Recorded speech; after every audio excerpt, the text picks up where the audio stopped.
Presidente Rafael Correa, gracias por estar con nosotros. Presidente, en 2014 la economía ecuatoriana experimentó un crecimiento del PIB de casi el 4%, es decir, más de 3 veces el promedio de la región. ¿Cómo lograron este resultado en un periodo de crisis global y estructural? La verdad es que en nuestro gobierno el crecimiento promedio ha sido 4.2%. Y eso que tuvimos un año en que no decrecimos. Toda América Latina, 2009 decreció 2%, nosotros crecimos 0.6%. No decrecimos, pero crecimos poco. Y el promedio ha sido 4.2%. Primero quisiera agradecerle mucho la entrevista. Y a través de esta entrevista darle un gran abrazo latinoamericano a toda Europa. Muchas gracias por esta oportunidad. El año pasado, que fue un año duro para América Latina, crecimos casi 4 veces el promedio de la región. América Latina creció 1.1%, Ecuador creció 3.8%, pero la parte no petrolera crecimos 4.3%. Y tuvimos que parar una importante refinería, lo cual ya estaba planificado, si no hubiéramos superado el 4%. Entonces lo hemos hecho bastante bien con respecto a la región. ¿Cuál ha sido la clave? Entender de economía. Saber que la base, la clave, lo fundamental es proteger la producción, el empleo nacional y generar más producción y empleo. Entonces no hemos caído en esos cantos de sirena del sálvese quien pueda, del mercado libre y sobreviva quien sobreviva. Entonces, hemos tenido políticas que han privilegiado nuestra producción, nuestro empleo y también una importante inversión pública, que a su vez atrae inversión privada, porque sobre todo inversión en infraestructura, energía, educación, etc. Usted ha dicho en otras entrevistas que Europa, por ejemplo, con la crisis de Grecia y con la crisis de varios países, está cometiendo los errores que hizo América Latina hace unos años. ¿Puede explicarme qué quiso decir? Han seguido mis intervenciones. Bueno, qué bueno. Miren, los latinoamericanos somos expertos en crisis, porque las hemos sufrido todas. Y vemos con preocupación que Europa comete los mismos errores. El caso de Grecia. O sea, todas las condiciones que le imponen, paquetes del Fondo Monetario, eso lo vivimos, somos expertos en eso los latinoamericanos. Y eso no buscaba superar la crisis, buscaba licuar la deuda. Es decir, por un lado le da plata el Fondo Monetario, pero le impone una serie de condiciones, reducción de salarios, eliminación de subsidios, sacar a la gente del sector público, etc., nada de inversión, para que se liberen a su vez esos recursos, no se queden en el país y sirvan para pagar la deuda privada. Y al final los países quedan endeudados con los multilaterales y se garantizó el pago de la deuda privada, pero la gente no obtuvo nada, no se salió rápidamente de la crisis. Entonces vemos que se está repitiendo lo mismo en Europa, o también la supremacía absoluta del capital sobre los seres humanos en función de una supuesta ciencia, que en verdad es pura ideología y puros intereses. Por ejemplo, el caso español. Ahí la burbuja, exceso de liquidez de los bancos, buscaban a quién darle crédito. Las casas, los pisos, los bienes inmuebles subieron. Una casa que valía 50.000 euros se cotizó en 200.000 euros. Le daban los 200.000 euros, le daban 50.000 más para el carro, el coche, para los muebles. Se desinfla la burbuja. Usted tiene que entregar su casa, pero de nuevo vale la casa 50.000 euros. Ya no los 200.000. Se quedan las familias sin casas y endeudadas para toda la vida. Y es la peor de las economías, porque no es un problema real. No es que no hay capacidad de producción de casas, no es que no hay disponibilidad de casas. Y hay familias que necesitan casas. Pero al final del día tenemos familias sin casas y bancos llenos de casas vacías. El peor de los mundos. ¿Por qué se hace todo esto? Para garantizar el pago del capital y todo el riesgo recae sobre los seres humanos, cuando el riesgo debería caer sobre todo en el capital. Entonces vemos los mismos problemas, ¿no? Programas de ajuste que no buscan el bienestar de los pueblos, sino garantizar el retorno al capital financiero y una supremacía absoluta del capital sobre los seres humanos. Pero me parece que el problema, por ejemplo, en Europa es de un sobreendeudamiento de gente que vive a lo mejor más allá o que ha vivido más allá de sus posibilidades. Un error que no me parece está haciendo a nivel económico, por ejemplo, el plan de desarrollo ecuatoriano. ¿Y dónde están los límites y dónde usted quiso poner límites a las subvenciones, por ejemplo? Vea, es que en inglés, todo eso lo hemos vivido. Esa fue la crisis de la deuda de inicio de los 80 en América Latina. Antes del 76, ya no venía un banquero a América Latina ni de turista. Después del 76, empezaron a llegar una fila de banqueros a los ministerios de Economía con los respectivos maletines de coima para colocar créditos hasta por armamentos y en dictaduras, no en democracia. Y se generó una gran gran deuda latinoamericana y los medios de comunicación contribuyen a aquello y las teorías económicas, que el endeudamiento agresivo, porque con los proyectos súper rentables vamos a poder pagar ese endeudamiento. ¿Qué es lo que había pasado en realidad? Que con el segundo shock petrolero, los países árabes tenían exceso de dólares, que los colocaron en los bancos del primer mundo. Y el negocio de los bancos no es guardar dólares, es colocarlos, y ya no había dónde colocarlos. Y miraron con buenos ojos a América Latina. Creyeron que los países no podían quebrar. Hasta el año 82, en que México dijo, no puedo seguir pagando la deuda. Y llegaron a la brillante conclusión que era un problema en inglés de overborrowing. Pedimos demasiado prestado. Pero nunca dijeron que era un problema de overlending, que dieron demasiado prestado. Y sabían las condiciones de algunos países. Y era deuda corrupta con coimas, era para armamento, era para dictaduras. Entonces usted me puede decir que los bancos no sabían la situación de Grecia. El inmenso déficit fiscal, por más que disfrazaran las cifras. Y ahora resulta que todas las responsabilidades de Grecia, las responsabilidades al menos compartidas. Y de ahí viene también la solución. Con esas experiencias que hemos tenido, además de nuestra formación de economistas, y soy el primer presidente economista en la historia del país y tenemos un gran equipo de economistas en el gobierno, somos muy cuidadosos, ¿no?, en el perfil del endeudamiento. Entonces nos endeudamos, por ejemplo, se prohibió en la Constitución endeudarse para proyectos sociales, porque esa era la paradoja. Por un lado nos exprimían para que paguemos una deuda ilegítima y como faltaba, hasta para lo más elemental, para los hospitales, para las escuelas, venía el Banco Mundial, Fondo Monetario, tengan estos créditos para la parte social y ellos quedaban como las personas de buen corazón. Para la parte social puede tener un gran retorno social, pero usted necesita dólares para pagar dólares. Y venían nuevos cuellos de botella y nuevas crisis. Entonces, por ejemplo, ahora uno solo se puede endeudar para proyectos productivos, proyectos de infraestructura que generen retorno en dólares. Entonces somos muy cuidadosos con el perfil de la deuda, somos muy cuidadosos con nuestro plan de inversiones y a dónde va ese financiamiento. Necesitamos financiamiento, tenemos capacidad de pago, pero son financiamientos para proyectos altamente rentables. Usted es presidente pro tempore de la CELAC y me imagino que su visión política no está compartida por todos los países de América Latina.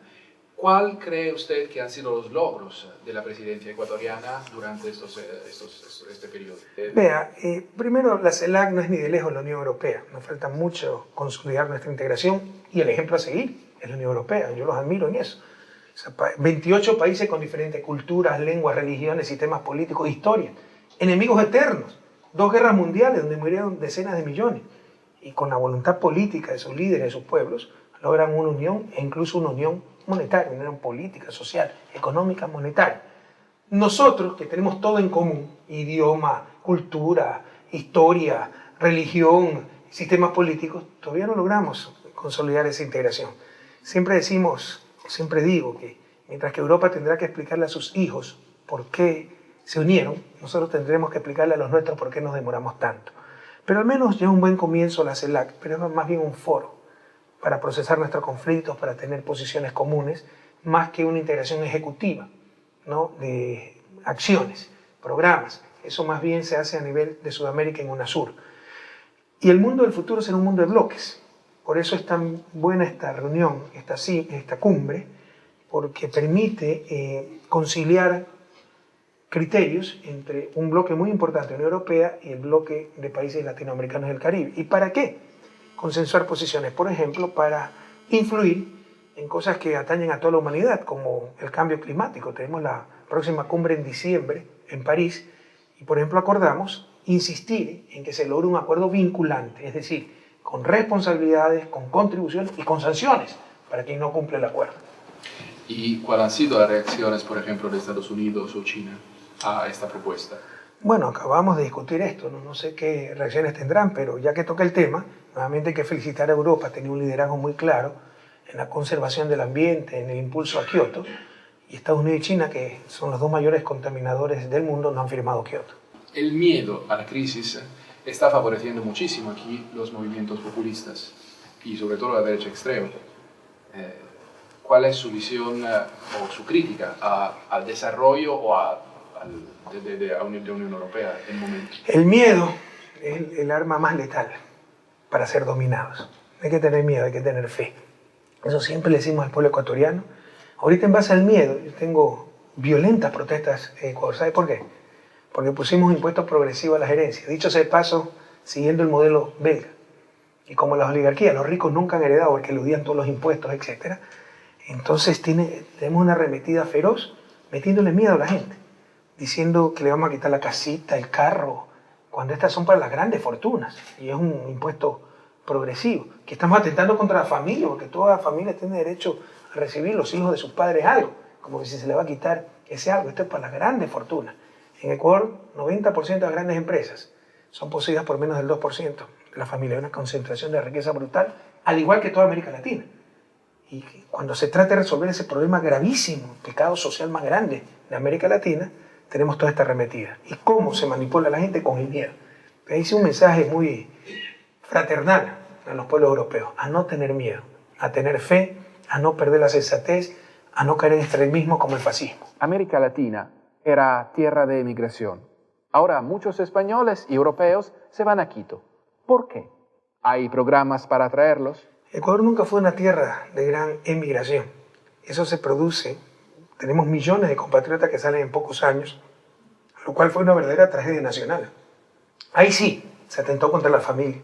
Se puede encontrar en Italia, en España, madres que salieron después de la crisis del 99, ya voy a explicar qué crisis fue, 16 años afuera y dejaron a sus hijos 2, 3 años. Prefirieron perder a sus hijos, pero trabajar y darles un futuro mejor, que mantenerse allá en la miseria, sin ninguna esperanza. Y se estructuró la sociedad. Empezamos a enfrentar fenómenos nunca vistos, suicidios de niños de 12 años, porque sus dos padres estaban en España. Tenemos municipios donde más del 50% de los niños se están criando sin sus padres, por la migración brutal que hubo. ¿Y por qué? Porque en el 99 colapsó el neoliberalismo, se desregularon los mercados financieros, bajo el fundamentalismo, más cercano a la religión que a la ciencia, de que solitos los mercados se regulaban también que se prestaron plata entre ellos, no había reserva, con la plata de los depositantes se construían edificios ostentosos, etc. Colapsó eso en el 99, todo fue en función de salvar a la banca, congelaron un año los depósitos de la gente se suicidaba porque no tenía plata para ir al médico, y miles, millones migraron, pero Ecuador no era un país de gran migración. ¿Cómo no estar sanamente orgullosos, contentos? Porque ese flujo se ha revertido. Hasta que llegamos al gobierno seguía saliendo la gente. Hoy nos vuelve la gente. Decenas de miles de ecuatorianos han vuelto porque ven un país mejor. Están viniendo muchos italianos, españoles. En esa migración salieron cerca de 10.000 profesionales de salud, médicos, dentistas, obstetras, enfermeros, etc., cuando el país necesitaba tanto. Entonces, en buena hora, si nos vienen muchos médicos españoles, están yendo. Aquí hay una crisis en la construcción, ahí estamos construyendo muchísimo, somos el país con más alta inversión pública de América Latina. Entonces están yendo muchas empresas españolas, algunos italianos, constructores, ingenieros, profesionales calificados. Estamos robándole finalmente cerebros a Europa y son bienvenidos. Entonces ese es el mejor termómetro de cómo ha cambiado el país. ¿Cómo lo hemos hecho? Sobre todo, eso no pueden olvidar. El desarrollo es un proceso, al menos inicialmente y fundamentalmente político.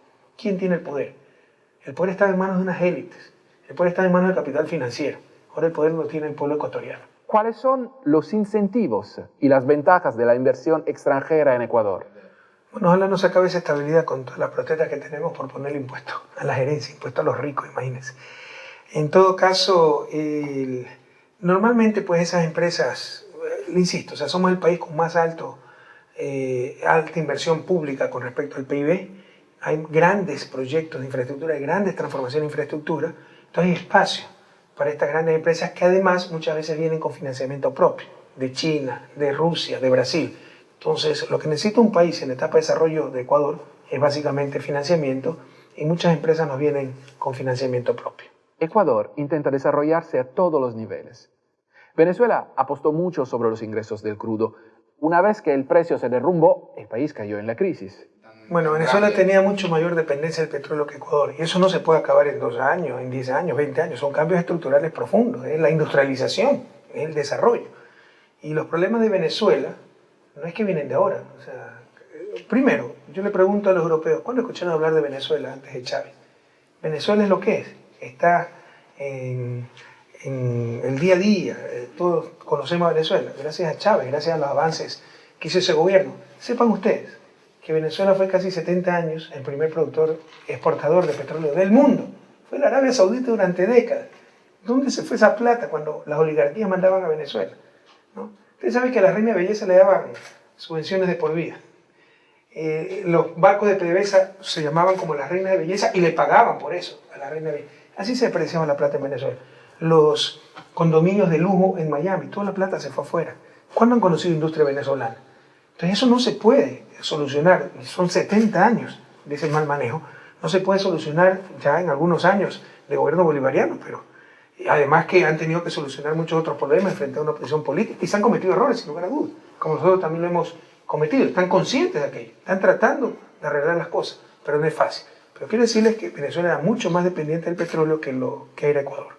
Y según usted, Caracas cometió errores. Por ejemplo, el sistema cambiario, un tipo de cambio tan controlado como el venezolano es bueno en el corto plazo, pero no se puede mantener en el largo plazo. Y por eso aparecen mercados negros, diferenciales entre la cotización oficial y la cotización en las calles, y eso genera grandes distorsiones, corruptelas, etc. Entonces están conscientes de aquello, pero significa hacer reformas legales, incluso constitucionales, etc. Entonces no es tan fácil. Más toda la oposición que tienen que enfrentar día a día, que es una oposición que no le quepa la menor duda, no es democrática, es desestabilizadora. ¿Y cuál es la relación con el Reino Unido? A pesar del caso de Julian Assange. Assange puede pasar toda su vida en nuestra embajada y siempre será bienvenido, pero mañana mismo se puede solucionar el problema si Gran Bretaña otorga el salvoconducto. Por un instante imagínese si fuera nuestro caso. Tuviéramos un refugiado europeo en una embajada europea en Quito y lo tuviéramos 3 años sin darle salvoconducto. Ya nos hubieran llamado dictadores, fascistas, nos tendrían la Corte Penal Internacional. No entendemos por qué Gran Bretaña no da el salvoconducto. Y esa declaración se la puede tomar, de acuerdo a la ley sueca, siempre se lo puede hacer, se la puede tomar en la propia embajada de Ecuador en Londres. ¿Por qué no se lo ha hecho antes? Ahora lo van a hacer, para que no prescriba el delito que se está investigando. ¿Pero por qué no se hizo antes? Entonces, la solución está en manos de Gran Bretaña y Suecia. La pregunta que me acaba de decir a mí, como Ecuador se la tiene que hacer con todo respeto a Suecia y a Gran Bretaña. Ellos pueden solucionar mañana este problema. Mucha gente se hace esta pregunta. ¿Usted nunca se sintió explotado por Julian Assange? El asilo no le damos porque estamos de acuerdo con lo que hizo Julian Assange. Yo creo que como Estado, todo Estado tiene derecho a mantener cierta información confidencial, aunque algunos Wikileaks que publicó son terribles, ¿no? Eso demuestra deshonestidad, abusos. En todo caso, nosotros no compartimos los procedimientos. O sea, si se hizo algo ilegal, tiene que ser sancionado. El fin no justifica los medios. Pero no es por eso que se le ha dado el asilo a Assange. A Assange se le ha dado el asilo porque no había garantías del debido proceso. Recuerden que incluso algunos fanáticos en Estados Unidos invocaban una ley, me parece que es la ley patriota, que implica la pena de muerte pues, contra Assange. Por eso se le otorga el asilo, no porque estemos de acuerdo con los procedimientos que utilizó para acceder a esta información. Presidente, gracias.